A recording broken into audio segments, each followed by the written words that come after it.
আসসালামু আলাইকুম কৃষক ভাই ও বোনেরা, দেশ বিদেশে প্রবাসীতে শহরপল্লীতে যারা আছেন তাদের প্রতি একটা আমার আন্তরিক শুভেচ্ছা রইল। আজকে দেখেন এই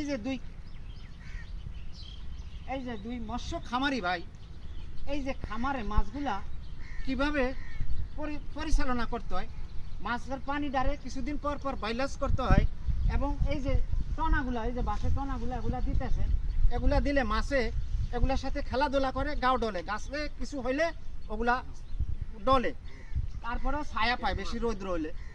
মূলত ওনাদের বাড়ি নোয়াখালী, কিন্তু ওনারা শহরে কর্মস্থলে আছে, একটা ইন্ডাস্ট্রিজে চাকরি করে, কিন্তু পার্ট টাইমে একটা জায়গায় এই লিস্ট নিয়ে তারা এই মৎস্য চাষ করছে।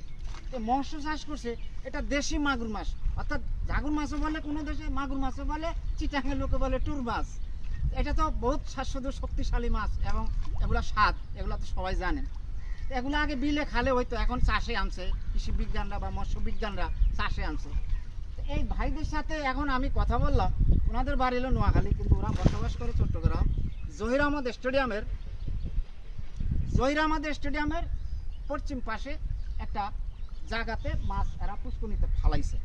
তো এরা করে জিজ্ঞাসা করলাম, আপনারা পানিতে নামিয়ে এরম করেন কেন? বলে কাকা, পানিতে নামিয়ে এগুলার এরম করতে হয়, তাহলে মাছগুলা খেলাধুলা করব এবং আউলিয়ে দিতে হয়। পানিতে কোনো যদি ওই শেওলা বসে, ওই শেওলাগুলা ভাঙিয়ে দিতে হয়, এগুলোর সাথে মাছে খেলাধুলা করে, মাছে এগুলা এই স্বাস্থ্যমতো পছন্দ করে।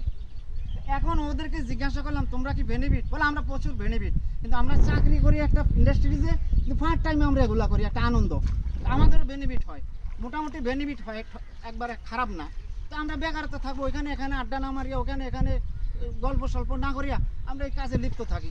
আমরাও চাই যে আমাদের মতো এরকম আরও যারা মিল ইন্ডাস্ট্রিজে চাকরি করে তারাও এরকম যেন পার্ট টাইমে এ সমস্ত এগুলা ক্ষেত খামার, পোলট্রি, ডেয়ারি, মৎস্য এগুলা নিয়ে সব কিছু চাষবাস করে। তাহলে আমাদের দেশে আর কোনো মাছ, গরু, ছাগল, হাঁস, ধান, চাউল, সবজি কোনোটারই ইনশাল্লাহ শর্ট নাই। আমরা 25 কোটি মানুষ, 20 কোটি মানুষ, 100 কোটি মানুষের খানা বাংলাদেশে তৈরি হয়, কিন্তু আরও 80 কোটি মানুষের খানা এই সব এগুলা মৎস্য সব কিছু মিলাইয়া বিদেশে পাঠানো হয়।